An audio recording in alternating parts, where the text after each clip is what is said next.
मुझे अपनी जान की तो परवाह नहीं है, लेकिन आप इस तरह खुलेआम गाड़ी में घूम रहे हैं, ये खतरा मैं उठा नहीं सकता। जिस गाड़ी में तुम बैठे हो ये मामूली गाड़ी नहीं। मामूली गाड़ी मामूली आदमियों के लिए होती है, ये गैर मामूली गाड़ी है, एक गैर मामूली इंसान के लिए। बुलेट प्रूफ, और इसमें ऐसे ऐसे गैजेट लगे हुए हैं जो बम से लेकर पटाखे तक की खबर में मिल जाती है। लेकिन इस वक्त हम जा कहां रहे सर? गाड़ी रुकने पर तुम्हें खुद ब खुद पता चल जाएगा।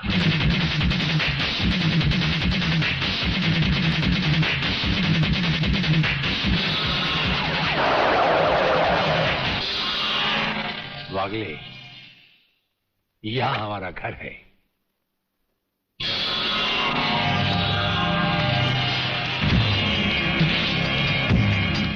यहां तो सिर्फ चारों तरफ जंगल ही जंगल नजर आ रहा है, रहने की तो कोई जगह ही नजर नहीं आ रही। अभी नजर आ जाएगा। बहादुर,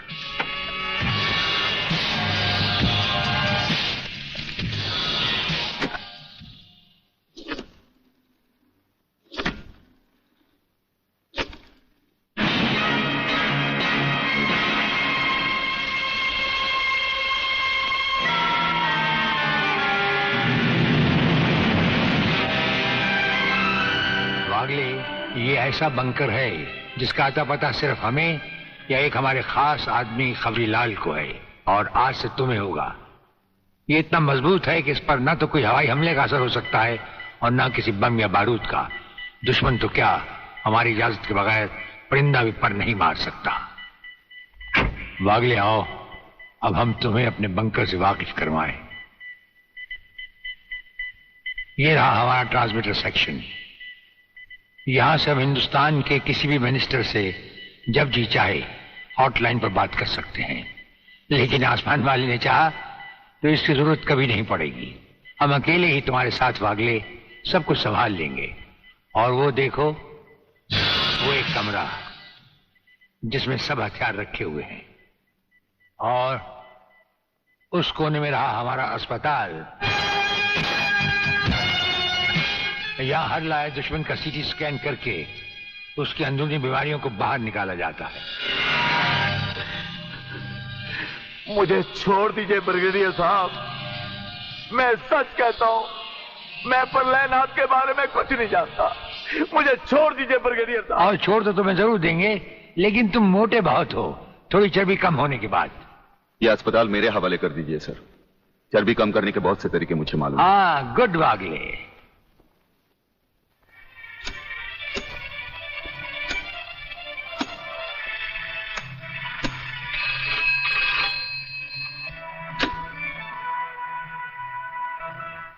नमस्कार सर, मैं खबरीलाल बोल रहा हूँ।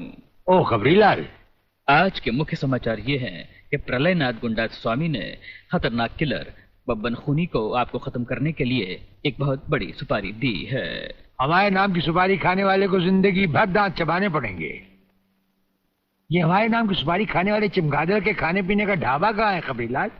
शहर से 40 मील दूर काली पहाड़ी के पीछे उसका एक अपना बहुत बड़ा मैंगो फार्म है। आज के समाचार समाप्त हुए।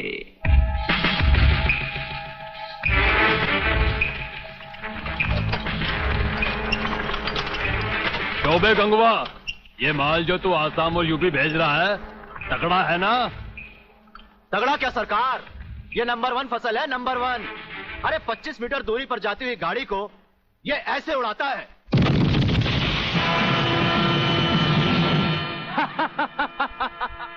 देखा सरकार, ये अपनी बम फैक्ट्री में बना हुआ मैंगो का कमाल।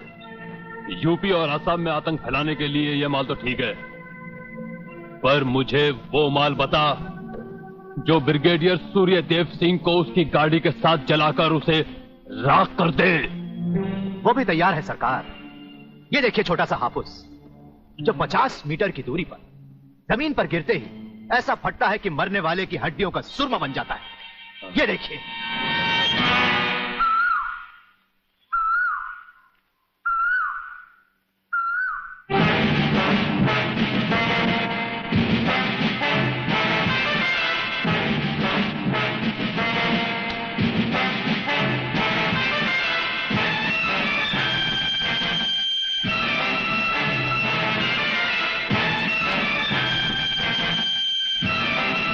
ना तुम?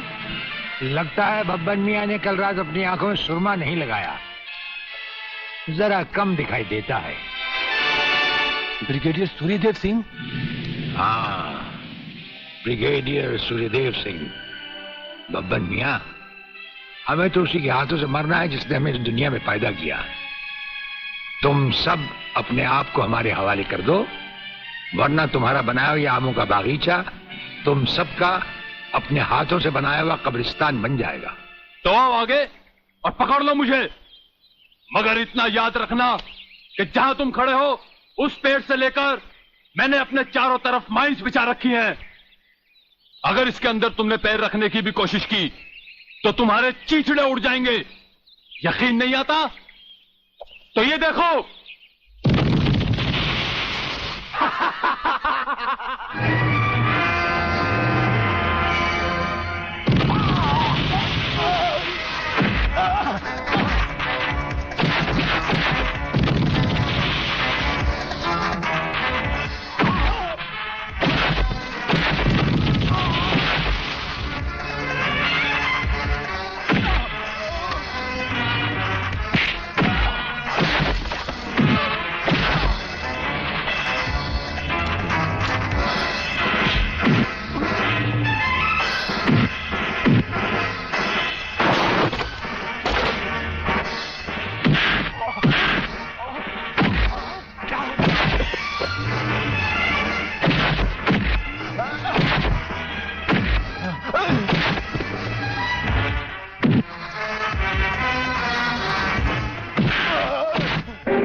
जीवनलाल टंडेल, प्रलयनाथ को इतना बेवकूफ मत समझो। सारे शहर के पुलिस स्टेशन से पता लगाकर ही तुम्हें फोन किया है। अगर होम मिनिस्टर होते हुए तुम्हें यह पता नहीं है तो मुझे कल तुम्हारा रेजिग्नेशन चाहिए, समझे? अरे जानते हो, बब्बन और उसके साथियों ने जबान खोल दी तो सूर्यदेव सिंह हमारे लिए नर्क के दरवाजे खोल देगा। जल्दी से पता लगाओ और उन सबको छुड़वाओ।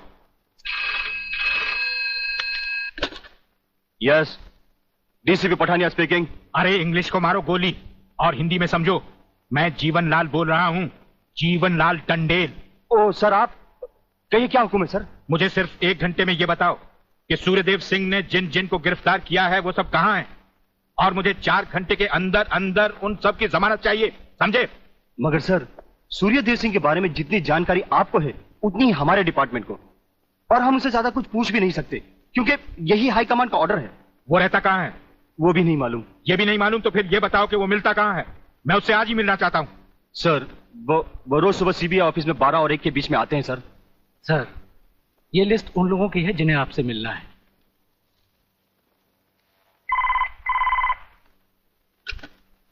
सर, मंत्री जी आपसे मिलना चाहते हैं। टंडेल का नाम है क्या इसमें? जी नहीं सर।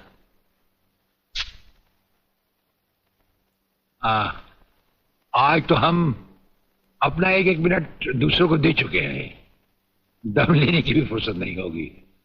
ऐसा करो, मंत्री जी को कल दोपहर के बाद की कोई भी अपॉइंटमेंट दे दो। Okay sir. Sir, you can't meet him today. अरे अंग्रेजी को मारो गोली और हिंदी में समझो। इस राज्य के मंत्री से मिलने के लिए उसके पास वक्त नहीं है। मैं पूछता हूं, वो हमारी खाता है या हम उसकी? इसमें आपकी और हमारे खाने की बात कहां से आ गई? तो ये है ब्रिगेडियर। आप यहां अचानक आ पधारे हैं और हम आज का सारा वक्त औरों को दे चुके हैं। आखिर हम सब जनता ही के तो सेवक हैं। कुर्सी मिलने पर यह समझ लेना कि सारी सरकार आप ही की है, इसे हम कैसे मान लें? आप मुझे ये न समझाएं कि सरकार किसकी है। आप सिर्फ इतना समझिए कि आप एक सरकारी नौकर हैं और आपके सामने खड़ा हुआ ये इंसान इस राज्य का मंत्री है। खादी के कपड़े पहनने से और टोपी लगा लेने से कोई महात्मा गांधी नहीं बन जाता। और सुनिए, हमें नेताओं की भाषा ना तो पहले समझ आई थी और ना कभी आएगी। भाषा छोड़ो ब्रिगेडियर, मैं जो आपसे कहना। आपने जो कुछ भी कहना है कल कह लीजिएगा। आपकी अपॉइंटमेंट नोट करवा दी गई है। और एक बात ये भी याद रखिए कि हमसे बगैर अपॉइंटमेंट के कोई नहीं मिल सकता। और जहां तक हमारा ताल्लुक है, हम किसी से भी किसी वक्त भी कहीं भी मिल सकते हैं, हमारा जब दिल चाहे। शायद आपने वो लेटर नहीं पढ़ा जो सेंट्रल गवर्नमेंट ने आपको भेजा है। उसमें खासुल खास ऑर्डर है कि हमारे किसी भी काम में कोई भी दखल अंदाजी नहीं कर सकता। नमस्कार। नमस्कार।